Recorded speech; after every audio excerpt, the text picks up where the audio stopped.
The gravel crackled beneath Eli Cray's boots as he stepped out of the truck, his eyes locking on the weathered stone mansion rising in front of him like a relic from another age. Vines coiled around its iron railings, windows clouded by dust and time, but the structure itself stood firm, untouched by modern life, untouched by time. The lawyer had called it a windfall. Your late uncle's estate, 40 acres, one historic home, and no living tenants. But the moment Eli stepped onto the uncut grass of the front yard, he knew something was wrong. The air felt still, like the earth was holding its breath. The front door was ajar, not wide open, but cracked just enough to say, "You're not alone." He froze halfway up the porch stairs. Then he saw them. 4 figures, slowly emerging from the shadows inside. One by one, they stepped forward until they stood framed in the doorway. And they were tall, unnaturally tall. Women, but not in any traditional sense. Each stood over 7 feet, with powerful shoulders and hips, arms corded with muscle, legs like marble columns. Dressed in simple handmade dresses that clung to their frames like parchment to statues. Their eyes tracked him like animals who had waited a long time to pounce. One carried a worn leather book against her chest. Another gripped a rusted gardening trowel like a knife. A third held nothing at all, but her stare pierced deeper than either tool could. The fourth stepped onto the porch. She was the tallest of them, easily dwarfing Eli, and her voice was calm when she spoke. "You must be Eli Cray." He nodded slowly. "Yeah, I am. And this is my house now." His voice cracked on the last word. She smiled, but it wasn't warm. "That's what the paper says. But this place doesn't belong to paper. It belongs to blood." The other 3 stepped forward in unison, their footsteps eerily quiet despite their size. Eli's fingers twitched toward the pocket where the deed was folded. "My uncle left this to me. I'm not looking for any trouble. If you're squatting here, that's not my business, but I have the right to be here." "You do," the tall one agreed. "You have the right to be here. You were chosen." Her tone shifted on that last word like it had multiple meanings. Eli glanced toward his truck, calculating the steps it would take to make it back. Then, the one with the book spoke, her voice low and deliberate. "He told us you'd come. When he was gone, you would take his place. That's the promise." Eli's brows furrowed. "Promise? What promise?" The redhead, still leaning on the trowel, grinned. "You're going to give us babies." The words hit like a lightning bolt. Not because of what they meant, but because of how they were said. Matter of fact. Like a scheduled task. The 4 of them stood there, massive and still, watching him absorb it. No smirks, no laughter. Just certainty. And that's when Eli realized something even more unsettling than the words themselves. They weren't hoping he'd say yes. They already knew he would. Eli didn't move. His body said run, but his legs stayed rooted to the porch like the wood had swallowed him. The tallest of the 4, later he'd learn her name was Syra, turned her back on him casually, like the confrontation was over, like the outcome was already decided. "Come inside," she said, without looking. "You're not going to want to hear this out in the open." The others followed her in a silent procession, their movements smooth and deliberate. None of them looked back. That terrified him more than if they had. There was no doubt in their posture, no fear he'd escape. Just expectation. They had waited, and now that he was here, they weren't worried about losing him. The moment he crossed the threshold, the air shifted. It was warmer inside, dense with the smell of cedarwood and something floral, lavender maybe, or lilac. The entrance hall was massive, the kind of grand old-world architecture Eli had only seen in movies. Ornate crown molding, an arched staircase, velvet wallpaper that had dulled to a smoky red. But it wasn't dusty. It wasn't abandoned. Every surface gleamed with care. Someone had been cleaning, living, preparing. The door shut behind him without anyone touching it. Eli turned, but no one was there. Syra waited at the bottom of the stairs, arms crossed. "We never left," she said, reading his expression. "This was always our home. He just stopped saying we existed." Eli's mind raced. "He my uncle? You're saying he raised you here?" The dark-haired one, standing beside an oil lamp, nodded. "He built this house for us, hid us here when the town started asking questions. After our mother vanished." Her tone carried no emotion, like it was all ancient history. The redhead finally spoke again, voice lighter than the others.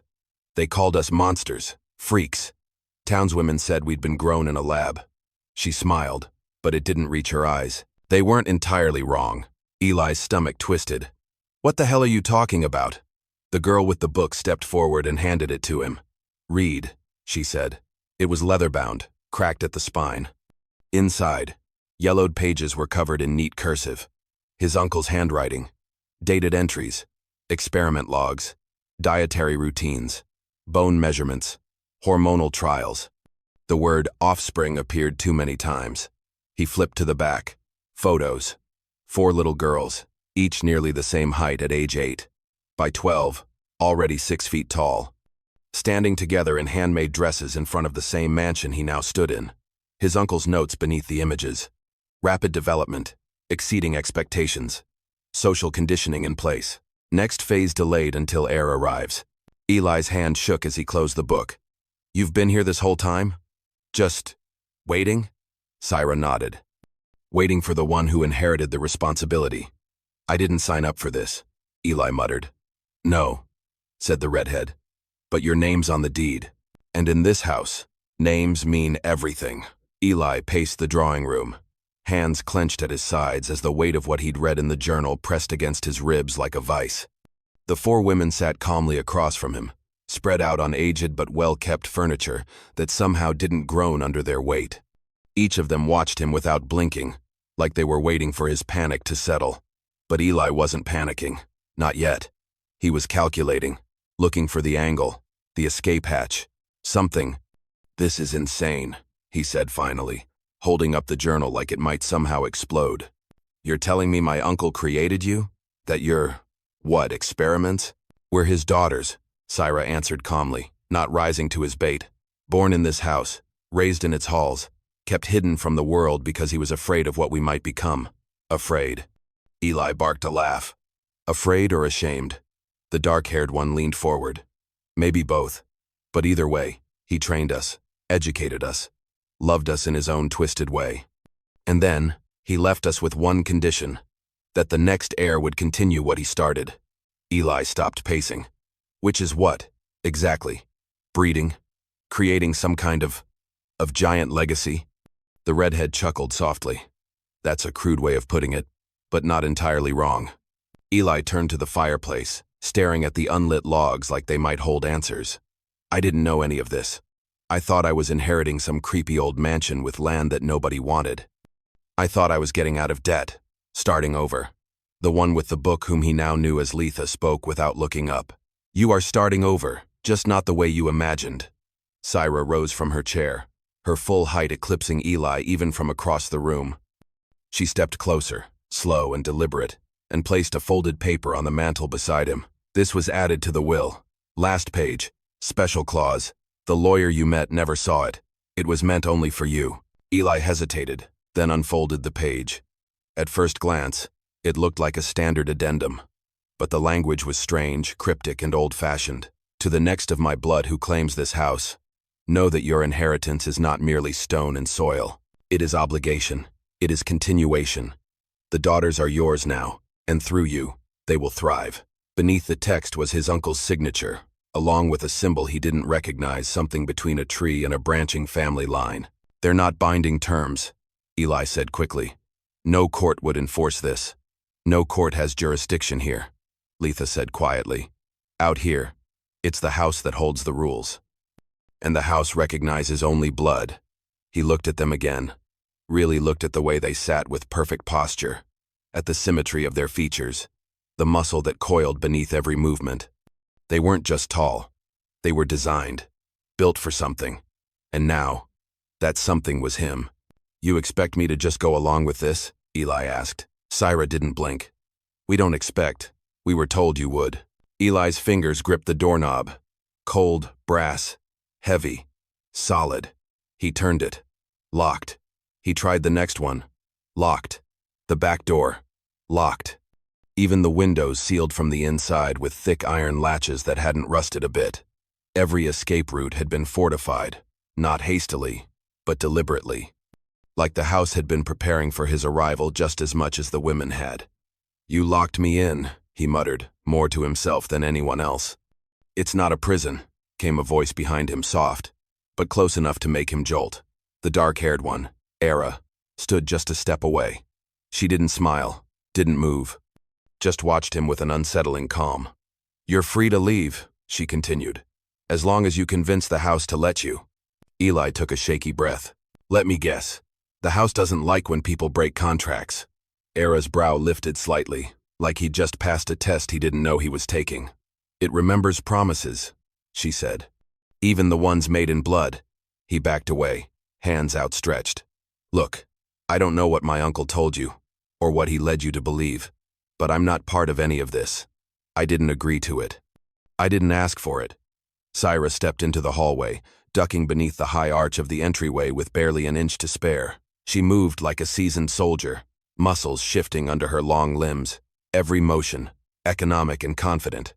"But you came," she said. "You claimed the deed. You walked through the front door of your own will." Her eyes locked on his. "The house accepts you." "That doesn't mean I accept this," Eli snapped. He wasn't sure if it was fear or adrenaline anymore. "Maybe both.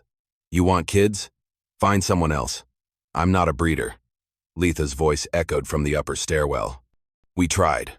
None stayed. Some ran. Some were unfit." Eli turned toward the staircase, where Letha descended with deliberate grace, her feet making no sound against the steps.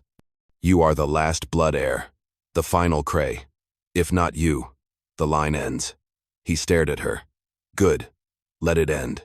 The silence that followed was thick enough to choke on. Magda the redhead with the trowel appeared beside the fireplace, crouching to adjust the logs in the hearth like it was a normal evening. "We know this is overwhelming," she said, her voice the softest of the four. "But we didn't choose this either. We were made, grown, conditioned, and then abandoned. Everything we are is because of him. But what comes next? That's up to you." Eli looked around the room again. No visible weapons, no chains, no threats. Just four towering women watching him like they'd waited their whole lives for this moment. For him, "Why not let me go?" he asked, softer now. "Because," Syra said, stepping closer, "if you leave, it ends for all of us."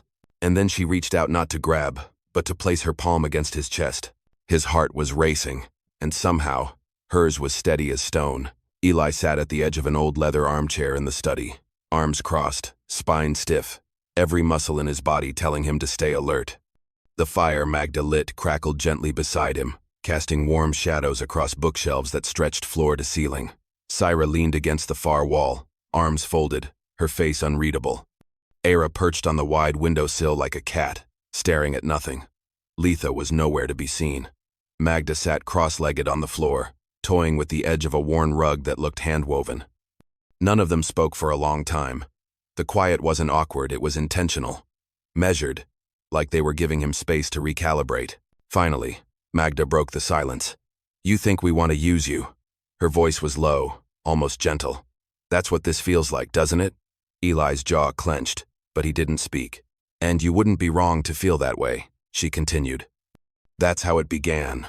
That's what we were told to expect. That a man would come, that he would give us what we needed, and then we would serve our purpose." Eli's throat tightened. "What purpose?" Syra's gaze snapped to him. "Continuation," she said flatly. "Of what?" He shot back. "Some failed science project?" Era turned her head toward him. "Of ourselves."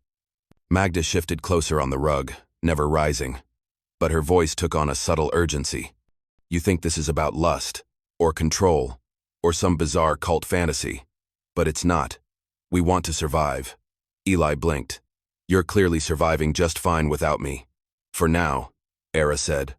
"But we can't reproduce on our own, and we're not like other women. Our physiology is altered, engineered. And that makes me compatible?" Eli asked, skeptical. "You're the only compatible bloodline," Syra said.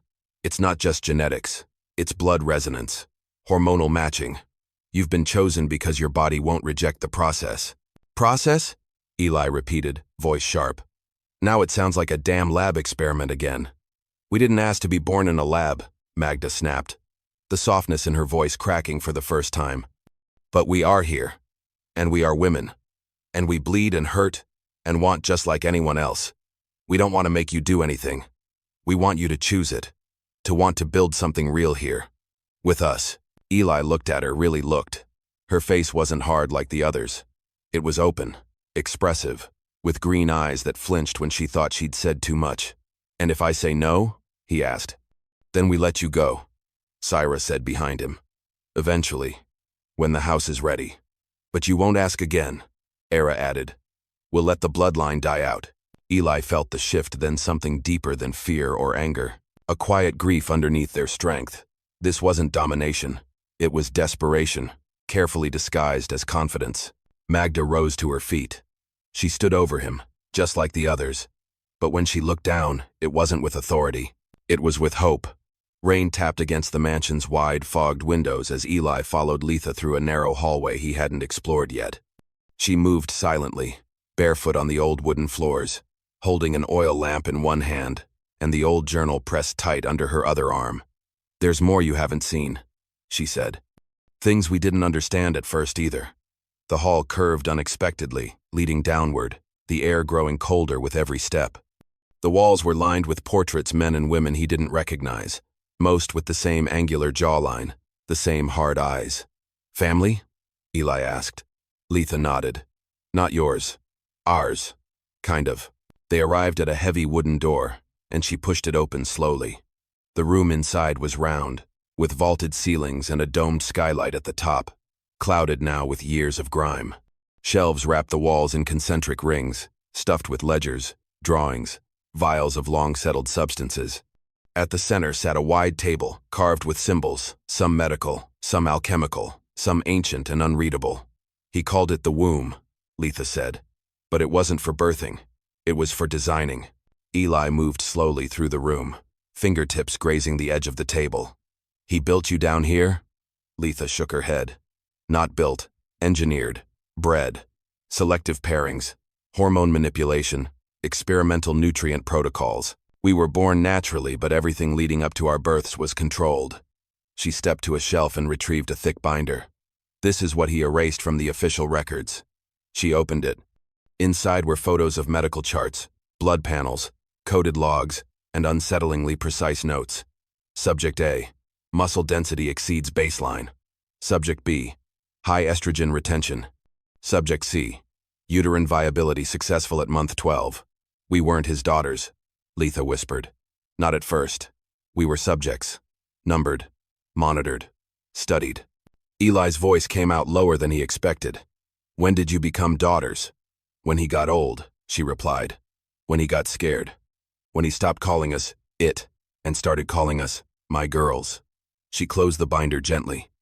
"He taught us to read, to cook, to work the land. He told us we were special, that someday someone would come who wouldn't see us as monsters." Eli swallowed hard. "And you believed him?" "We had to," Letha said. "Because if we didn't, we'd have nothing. No purpose, no future, no chance at ever being more than what he wrote in his notes." He turned away from the table, heart pounding. "So now I'm supposed to fix that? Rewrite his mistakes?" "Not fix," she said. "Just continue. But differently. With choice. With care." He met her eyes, so steady, so intelligent. And for the first time, he didn't see her height or the strength in her arms. He saw a woman who had spent her entire life waiting to be more than a product of someone else's vision. Letha stepped closer, the lamp between them casting long shadows on the stone floor. "We don't want your obedience, Eli." She set the binder down. "We want your consent." The morning fog hadn't yet lifted when Syra led Eli through the rear door of the mansion and out into the open land beyond. He hadn't expected it to be beautiful. He certainly hadn't expected it to be alive. But as the trees parted and the slope of the hill crested, the land bloomed before him, terraced fields, vibrant and orderly, stretching in every direction. Rows of vegetables in staggered elevation. Groves of fruit trees pruned with care. A small irrigation stream diverted perfectly from the river below, fed through hand-dug channels lined with smoothed stones. Everything pulsed with life. And yet no outsiders ever came. No one traded here. No signs pointed the way. This wasn't a farm. This was a hidden kingdom. "This is what we built," Syra said, her boots crunching softly on the dirt path. "Every planting season, every harvest, every fence and channel." Eli turned slowly, taking it all in.